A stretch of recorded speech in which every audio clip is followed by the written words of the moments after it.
Hello दोस्तों, आप सभी का स्वागत है वी व्यू ऑफिशियल सेंटर पे। आज हम देखने जा रहे हैं मेजर वन पॉलिटिकल साइंस। यहाँ पे हिस्ट्री गलत से लिखा गया और आज हम 4 क्वेश्चन को डिस्कस करेंगे। उसमें है लोकसभा की संरचना, शक्तियाँ एवं कार्यों का विवेचना करें। उसी तरह राज्यसभा का संरचना कैसे होता है, उसकी शक्तियाँ क्या है और उसका कार्य क्या है। और तीसरा है लोकसभा और राज्यसभा में अंतर स्पष्ट करें। और चौथा है भारतीय संसद में जो है लोकसभा और राज्यसभा का भूमिका क्या है। चलिए एक एक करके शुरू करते हैं। पहला है लोकसभा की संरचना, शक्तियाँ एवं कार्यों का विवेचना कीजिए। दोस्तों हम शुरुआत करते हैं प्रस्तावना से। भारतीय संसद भारतीय लोकतांत्रिक व्यवस्था का प्रमुख विधायी अंग है। जो संसद है वो लोकतांत्रिक व्यवस्था यानी कि जो हमारे दोस्त में लोकतांत्रिक जनता द्वारा जो सरकार चलती है वो उसका प्रमुख विधायी अंग है।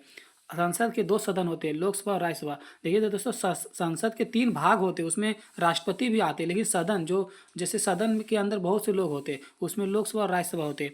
इनमें लोकसभा को जनता का सदन कहा जाता है। जो लोकसभा है वो जनता का सदन कहा जाता है क्योंकि इसमें सदस्य जनता द्वारा प्रत्यक्ष रूप से चुने जाते हैं। और जो लोकसभा के अंदर बैठते हैं उसमें हम सीधा रूप से वोटिंग करते हैं और उसको चुनते हैं।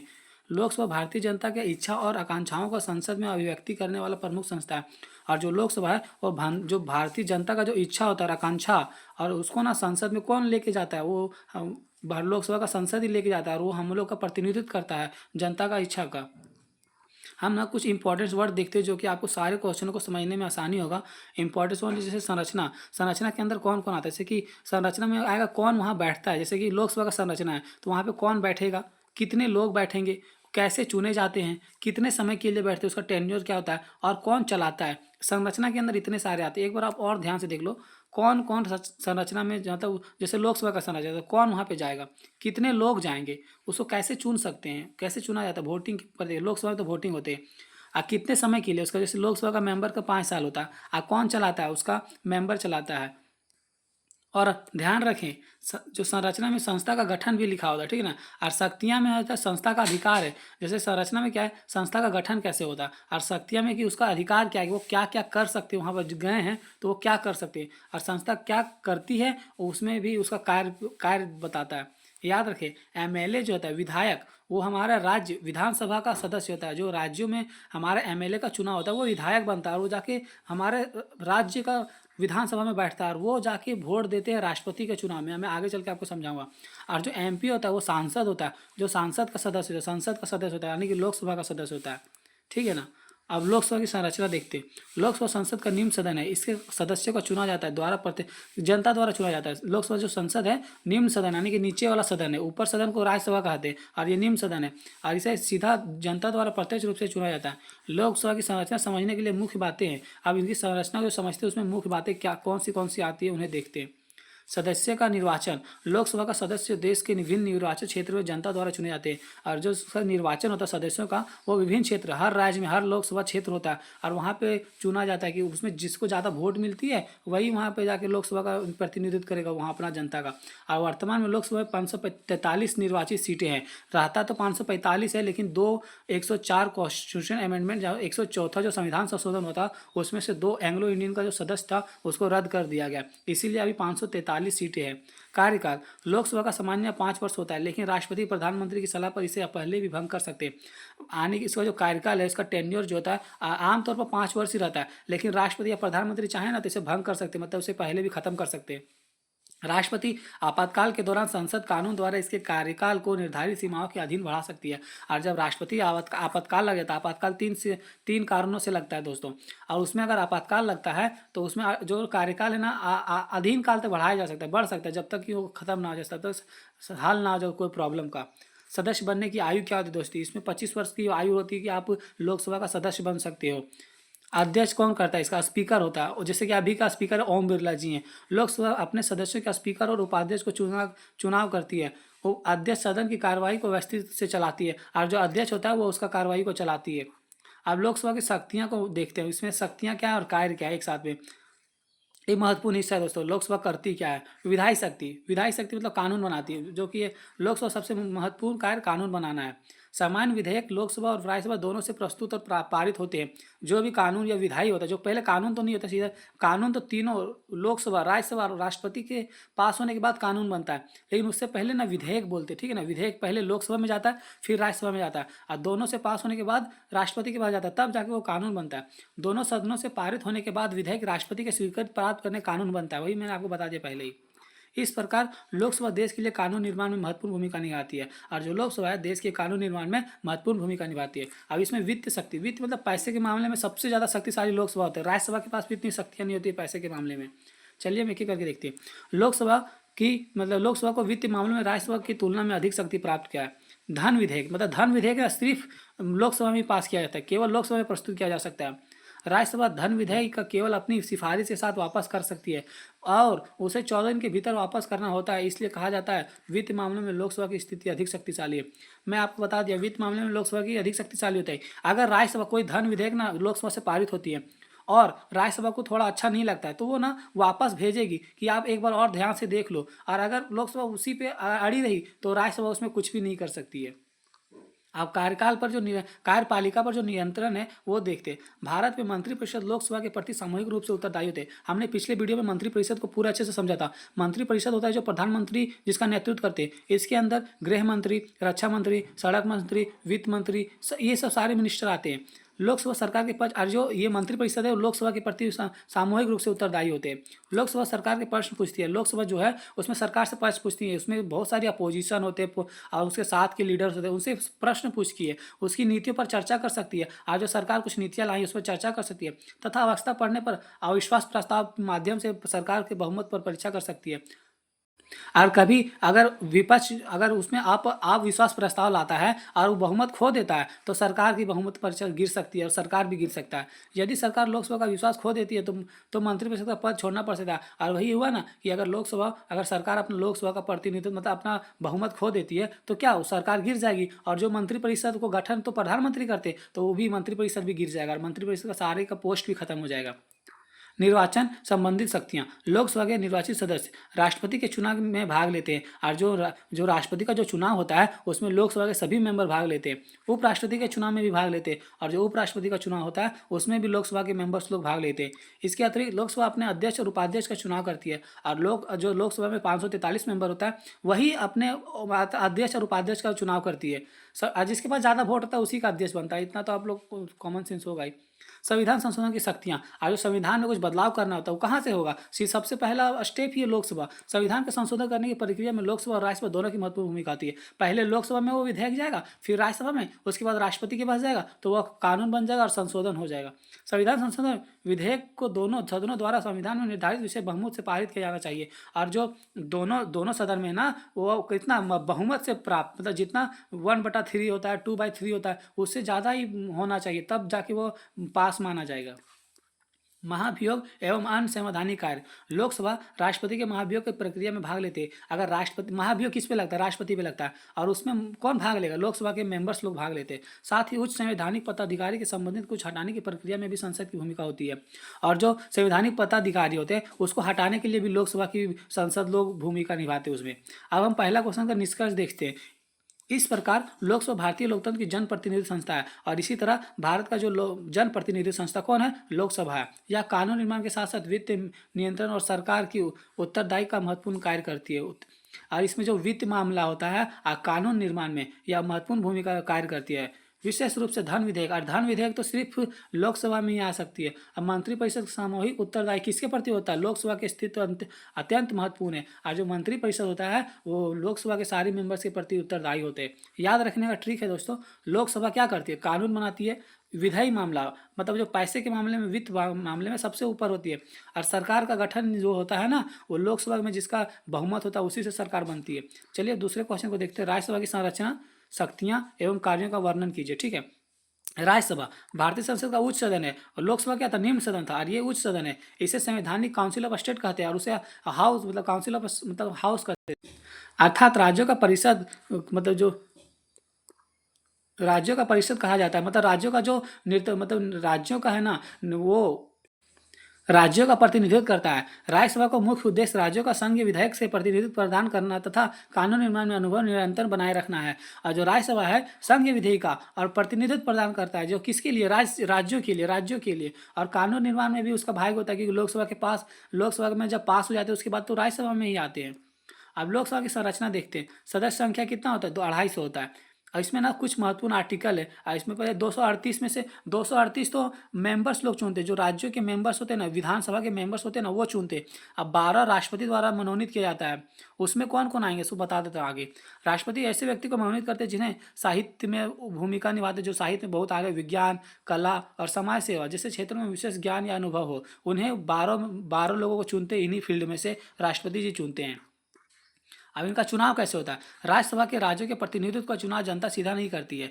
जो राज्यसभा में जो प्रतिनिधित्व करते हैं वो जनता उसे सीधा नहीं चुनती है। उसको चुनने के लिए ना विधानसभा के लोग चुनते हैं, एमएलए लोग चुनते हैं, मेंबर ऑफ लेजिस्लेटिव असेंबली में जो बैठते हैं, हमारे विधानसभा में जो बैठते हैं वो राज्यसभा के प्रतिनिधित्व को चुनते हैं। इनका चुनाव संबंधित राज्यों का विधानसभा के निर्वाचित सदस्य करते हैं। वही मैंने आपको बता दिया।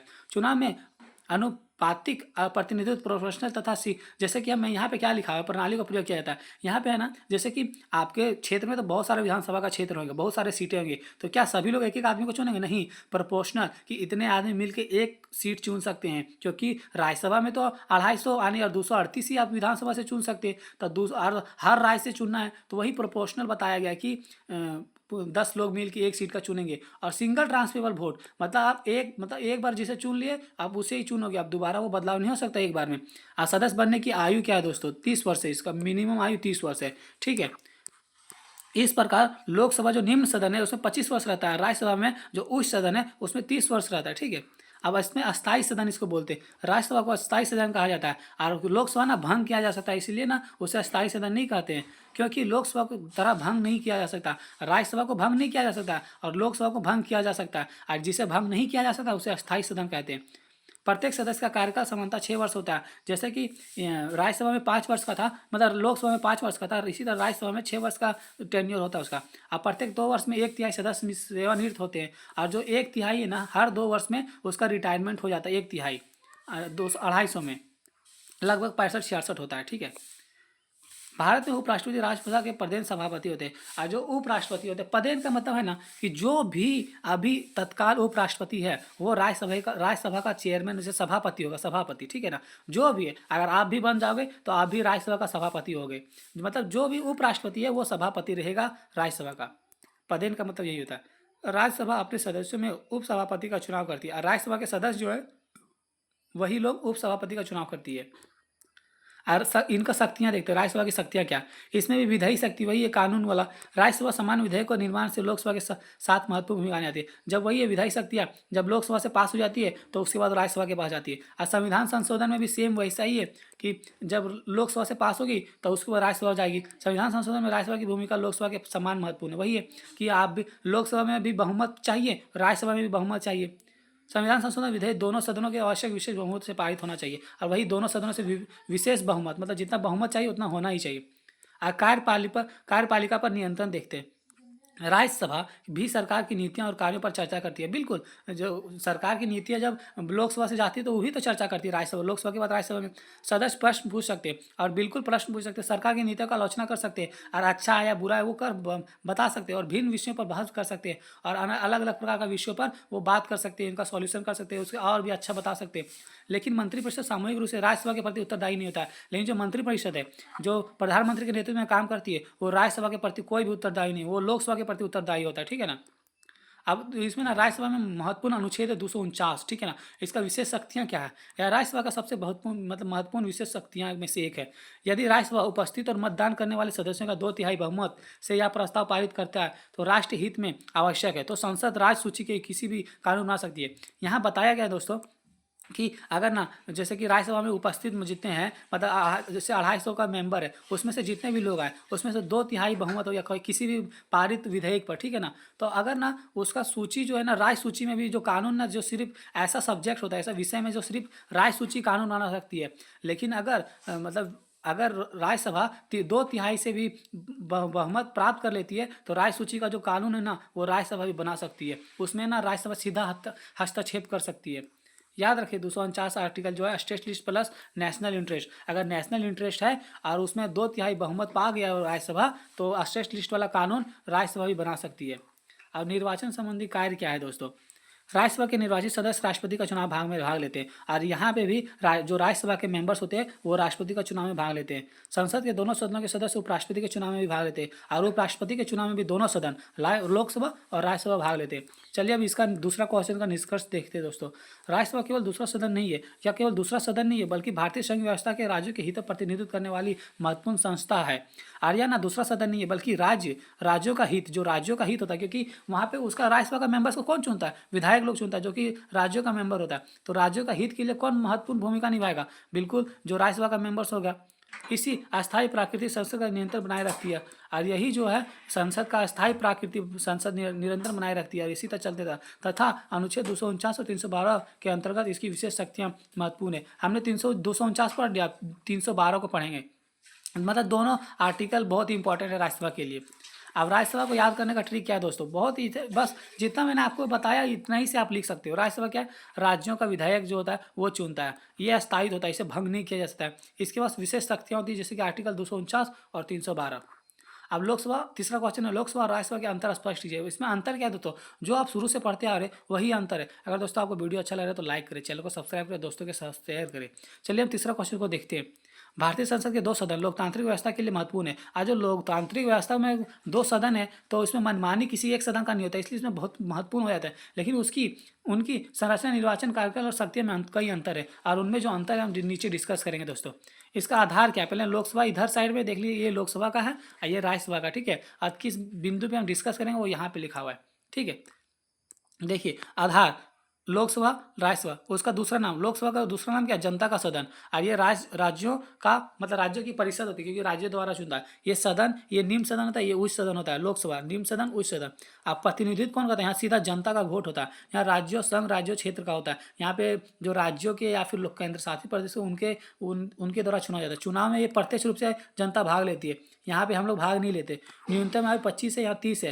यहाँ 5 वर्ष के लिए कार्यकाल होता है। यहाँ पे अस्थायी सदन होते हैं, ठीक है ना। यहाँ पे ऐसा नहीं होता, इसे भंग मतलब 5 वर्ष के बाद तो भंग होता ही है, इसमें नहीं होता ये 2.5 मतलब 2-2 साल में इसका सेवानिवृत्त होता है। और सदस्य का जो कार्यकाल होता है 5 साल होता है, इसमें 6 साल होता है। भंग हो सकती है, भंग नहीं हो सकती, राज्यसभा भंग नहीं हो सकती है। और सदस्य का सेवानिवृत्त होता है, ऐसा व्यवस्था नहीं है यहाँ पे। और इसमें 1/3 मतलब जो होता है हर 2 वर्ष में निकलता है।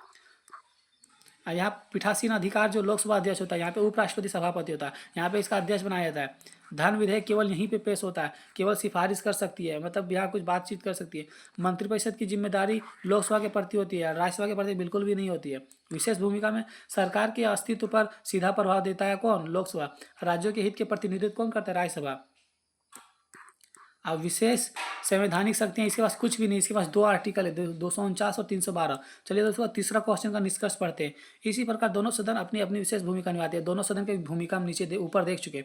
लोकसभा जनता का प्रतिनिधित्व करता है और मतलब जनता का इच्छा का व्यक्तित्व करता है, मतलब जनता का जो बात होता है या दुख होता है, सुख होता है, या उनका जो काम है, कहीं पे आंदोलन हो रहा है तो उनका प्रतिनिधित्व कौन करेगा? लोकसभा करेगा। जबकि राज्यसभा भारतीय संघ व्यवस्था के राज्यों का हित करता है और जो राज्यसभा होता है वो राज्यों का हित के लिए निरंतर प्रतिनिधित्व करता है। इसलिए दोनों सदन एक दूसरे का प्रतिस्पर्धा ना होकर, प्रतिस्पर्धा मतलब क्या? इन दोनों के बीच में लड़ाई झगड़ा नहीं, मतलब प्रतिस्पर्धा मतलब कंपटीशन नहीं है। भारतीय संसद की लोकतांत्रिक पूरा अंग है, ये दोनों एक साथ चलते, मतलब उसका काम बांटा गया, इसका काम बांटा गया, लेकिन इन लोग दोनों के बीच में कंपटीशन ऐसा कुछ भी नहीं कि हम अच्छा है, हम अच्छा है, ऐसा कुछ भी नहीं है।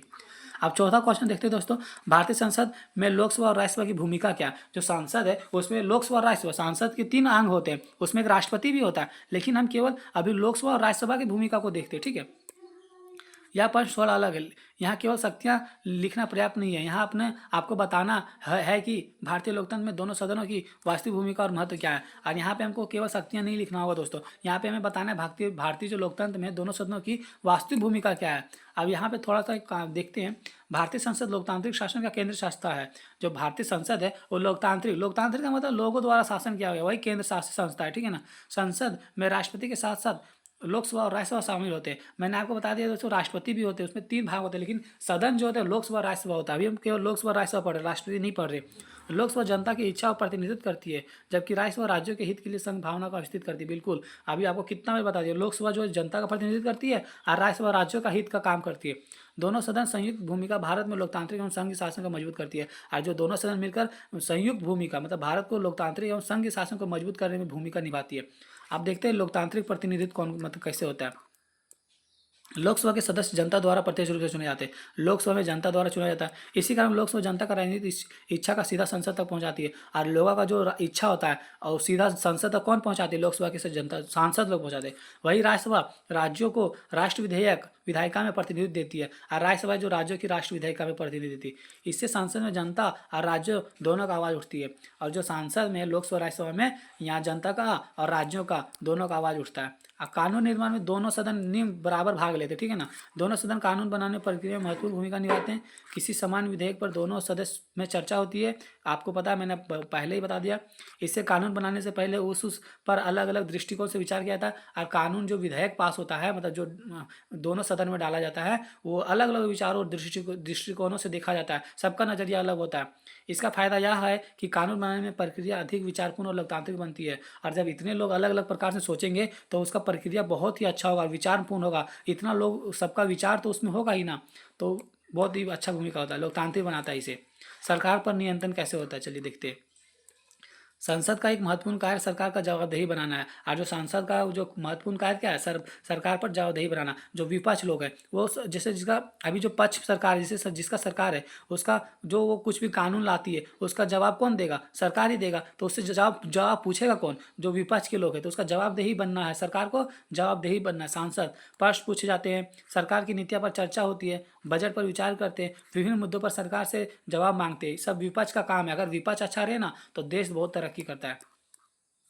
विशेष रूप से लोकसभा की भूमिका महत्वपूर्ण है क्योंकि मंत्रिपरिषद उसके प्रति सामूहिक रूप से उत्तरदायी होते हैं। और लोकसभा की ज़्यादा इसमें इसलिए भूमिका है क्योंकि मंत्रिपरिषद होते हैं जो प्रधानमंत्री के नेतृत्व में काम करते हैं। अगर उनसे लोकसभा में सभी लोग उससे क्वेश्चन पूछे तो वो ज़्यादा महत्वपूर्ण माना जाता है सामूहिक रूप से। अब वित्त नियंत्रण देखते हैं दोस्तों। लोकसभा का वित्त मामलों में विशेष अधिकार प्राप्त है। लोकसभा में वित्त मामले में, क्योंकि वित्त मामले केवल लोकसभा में प्राप्त किया जाता है। सरकार जनता के धन का उपयोग करती है। जो जो जनता टैक्स देती है वो सरकार उपयोग लाती है। इसलिए मंत्रिपरिषद उसका जवाबदेही होता है। इसलिए संसद के माध्यम से उस पर नियंत्रण आवश्यक है। धन विधेयक और बजट के मामले में लोकसभा विशेष भूमिका लोकतांत्रिक वित्तीय नियंत्रण को मजबूत करती है। और जो धन विधेयक है और बजट है वो लोकसभा में है ना विशेष भूमिका निभाती है लोकतांत्रिक वित्तीय का। क्योंकि अगर लोकतांत्रिक ना रहे तो जो जनता का पैसा वो कैसे भी यूज कर सकता है। कोई अपने लिए यूज कर लेगा, हाँ, कोई अपने परिवार के लिए यूज कर लेगा। वो तो लोकतांत्रिक वित्तीय नहीं हुआ। तो इसलिए लोकतांत्रिक वित्त नियंत्रण करने के लिए धन विधेयक और बजट वो लोकसभा में पारित होता है। वहाँ पे विभिन्न विभिन्न क्षेत्रों के लोग प्रतिनिधित्व करते हैं और जो जनता के द्वारा चुने हुए होते हैं। संघ व्यवस्था की रक्षा। राज्यसभा भारत की संघ व्यवस्था को मजबूत करती है और जो राज्यसभा है वो संघ व्यवस्था को मजबूत करती है। राज्यों के प्रतिनिधित्व का, राज्यों को राष्ट्रीय कानून निर्माण प्रतिनिधित्व मिलाता है। और जो राज्यों का जो कानून होता है राष्ट्र कानून, वो निर्माण में प्रतिनिधित्व मिलता है। विशेष रूप से अनुच्छेद 249 के अंतर्गत राज्यसभा को शक्तियां यह दिखाती है कि वह संघ और राज्यों के बीच संवैधानिक महत्वपूर्ण भूमिका निभाती है। और जो अनुच्छेद 249 है वो राज्यसभा की शक्ति और संघ और राज्यों के बीच का जो संवैधानिक महत्वपूर्ण भूमिका निभाती है उनका कड़ी बनती है। 249 आर्टिकल बताता है। और नियंत्रण और अस्थिरता। लोकसभा भंग हो सकती है लेकिन राज्यसभा स्थायी सदन है। हर 2 वर्षों में लगभग 1/3 राज्यसभा के सदस्य बदलते हैं। इसलिए संसद के अनुभवी सदस्य का निरंतर उपस्थिति बनी रहती है। इसीलिए ना जो सदस्यों का निरंतर उपस्थिति है वो बनी रहती है। क्योंकि अपसेंट करने का, क्योंकि हर 2 साल में बदलता है और नया लोग जाता है तो वो अपसेंट करना नहीं चाहता। यह राजनीतिक स्थिरता और संस्थागत निरंतर के लिए महत्वपूर्ण है। और जो राजनीतिक स्थिरता इसमें लाने के लिए इसके लिए यह संस्थागत निरंतर मतलब महत्वपूर्ण है। विभिन्न विचारों का प्रतिनिधित्व। अब इतने लोग का विचार है, सबको कहाँ पे जनता द्वारा चुने गए प्रतिनिधि आते हैं। विभिन्न विचारों, जो सभी लोग का विचार है वो लोकसभा में ना प्रतिनिधित्व करते हैं। तब की राज्यसभा में राज्य के प्रतिनिधित्व राष्ट्रपति द्वारा मनोनीत विशेष होते हैं। और जो राज्यसभा के होते हैं वो तो राष्ट्रपति को शपथ दिलाते हैं, उसे राष्ट्रपति द्वारा मनोनीत होता है, उसे शपथ राष्ट्रपति दिलाते हैं। इससे संसद में विभिन्न क्षेत्रों में विचार का स्थान मिलता है। और जो संसद में है विभिन्न क्षेत्रों के लिए विचार का स्थान मिलता है। जो 12 सदस्य भी होते हैं विभिन्न क्षेत्र संसद में वो राष्ट्रपति चुनते हैं। और लोकतंत्र में जो संतुलन है वो देखते कैसे होता है। यदि केवल एक सदन होता, मैंने आपको पहले बताया था, अगर एक सदन होता तो मनमानी होता तो कानून निर्माण में पर्याप्त पुनः विचार का अवसर कम सकता होता था। अगर एक सदन होता जो कानून बनाने में जो विचार होता है वो बहुत कम हो सकता था।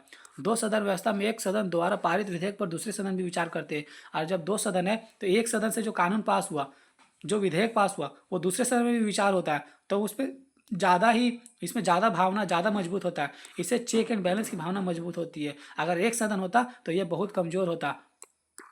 अब इसमें कुछ आलोचनात्मक मूल्यांकन देखते हैं। दोनों सदनों की भूमिका महत्वपूर्ण होता है, बावजूद भी कुछ चुनौतियां भी आती है। अब दो सदन है फिर भी चुनौतियां तो रहेंगी अभी। कभी कभी सदनों में कार्यवाही बाधित हो जाती है। कभी कभी इतना होता है कि अगर विपक्ष और पक्ष दोनों अपने बात पर अड़े रहे तो बाधित हो जाती है कार्यवाही में लंबे समय तक। राजनीतिक मतभेद के कारण विधायी कार्य प्रभावित हो सकते हैं। वही है ना कि अगर पक्ष भी अपने बात पर अड़ी है और विपक्ष भी अपने बात पर अड़ी है तो कभी कभी संसद को थोड़े समय के लिए सस्पेंड कर दिया जाता है कि 10 मिनट के लिए भंग किया गया, 10 मिनट के बाद चालू होगा। ऐसे लंबे समय तक बहस और गतिरोध के महत्वपूर्ण विधेयक में पारित होने का देरी हो सकती है। और जो विधेयक जरूरी भी है उसमें भी देरी हो सकती है क्योंकि दोनों सदनों में बात एक मत नहीं हो पा रहा है। फिर भी इन सीमाओं के बावजूद संसद भारतीय लोकतांत्रिक में केंद्र स्तंभ बनी हुई है। और इतना सीमाओं है फिर भी जो है भारतीय लोकतंत्र में जो संसद है, संसद की जो भारतीय लोकतंत्र है केंद्र स्तंभ बनी हुई है और ये केंद्रीय स्तंभ बनी हुई है। अब इसका लास्ट क्वेश्चन का निष्कर्ष देखते हैं, उसके बाद सारे क्वेश्चनों का एक छोटा छोटा ट्रिक देखेंगे जो कि एक एक वर्ड में याद हो जाएगा। अतः कहा जा सकता है कि लोकसभा और राज्यसभा भारतीय संसद लोकतांत्रिक दो महत्वपूर्ण स्तंभ है। और जो भारत के दो महत्वपूर्ण स्तंभ लोकसभा और राज्यसभा को मान सकते हैं। लोकसभा जनता का प्रतिनिधित्व करता है और इसी तरह सरकार की उत्तरदायी बनती है। और जो लोकसभा जनता का प्रतिनिधित्व करता है और सरकार का उत्तरदायी होता है उसका जवाब देना, जबकि राज्यसभा राज्यों के हितों की रक्षा तथा संसद निर्णय संघीय संतुलन बनाए रखने में महत्वपूर्ण भूमिका निभाती है। जो राज्यसभा है वो राज्यों के हितों के लिए काम करती है। इसी प्रकार लोकसभा लोकतंत्र का जन आवाज है जबकि राज्यसभा संघीय संतुलन की आवाज है। और जो आपको वही पॉइंट है, लोकसभा जन आवाज है और जबकि राज्यसभा संघ संतुलन का आवाज है। दोनों की संयुक्त भूमिका में भारतीय संसद का प्रभावी प्रतिनिधित्व मूल्यांकन और लोकतांत्रिक बनाती है। और जो दोनों सदनों की भूमिका है वो हमारे देश को लोकतांत्रिक बनाती है। अब चारों प्रश्नों का मास्टर ट्रिक देखते हैं, ठीक है ना। अब ये ज़्यादा जरूरी है, ये अगर पढ़ लिए तो ऊपर वाला आपको सब याद आ जाएगा। ठीक है, चारों क्वेश्चन परीक्षा में उत्तर याद रखने के लिए बस यह क्रम याद करिए। लोकसभा, ठीक है ना, लोकसभा में क्या है, जनता द्वारा चुना जाता है। वो 25 वर्ष का होगा तब उसका आदमी मतलब संसद मतलब 25 वर्ष का उसका उम्र मांगा जाता है मिनिमम। 5 साल का टेन्योर होता है, 5 साल तक काम करेगा। कानून बनाती है, पैसों के मामले में जो कानून बनाती है वो वित्तीय मामले वो लोकसभा में होता है। और ये सरकार में इसमें जो लोकसभा में जिसका बहुमत होता है उसी की सरकार बनती है। राज्यसभा राज्यों का प्रतिनिधित्व करता है, इसमें मिनिमम वर्ष 30 वर्ष है। इसमें 6 साल का कार्यकाल होता है और 2 साल में हर एक तिहाई वोट निकलता है, 2 तिहाई निकलता है। ठीक है, अस्थाई होता है, इसमें भंग नहीं किया जा सकता। 249 और 312 जो आर्टिकल है इसमें विशेष भूमिका दिया गया है। इसमें अंतर क्या क्या है दोस्तों, चुनाव हम ना जो लोकसभा में है हम चुनाव का में भाग लेते हैं डायरेक्ट। आयु में उसमें 5 साल होता है, इसमें 6 साल होता है। 25 वर्ष मिनिमम है, इसमें 30 वर्ष है। आयु में भी कार्यकाल 5 साल 6 साल है। भंग किया जा सकता है, एक को नहीं किया जा सकता। एक में पैसे के मामले में लोकसभा आ सकता है और सरकार भी लोकसभा में आ सकता है। भूमिका में प्रतिनिधित्व के जो है वो कानून बनाती है, नियंत्रण करती है। पैसा का जो कानून बनाती है वो भी। संघवाद है, फिर स्थिरता है, भूमिका में स्थिरता लाती है अपने देश में। अगर आप 4 लाइन याद कर लेते हैं तो आपको अध्याय पूरे शब्दों में आसानी से याद देते हैं। दोस्तों अगर वीडियो अच्छा लगा तो लाइक करें, चैनल को सब्सक्राइब करें और दोस्तों के साथ शेयर करें। धन्यवाद। कमेंट में जरूर बताएं कि आपको कैसा वीडियो चाहिए।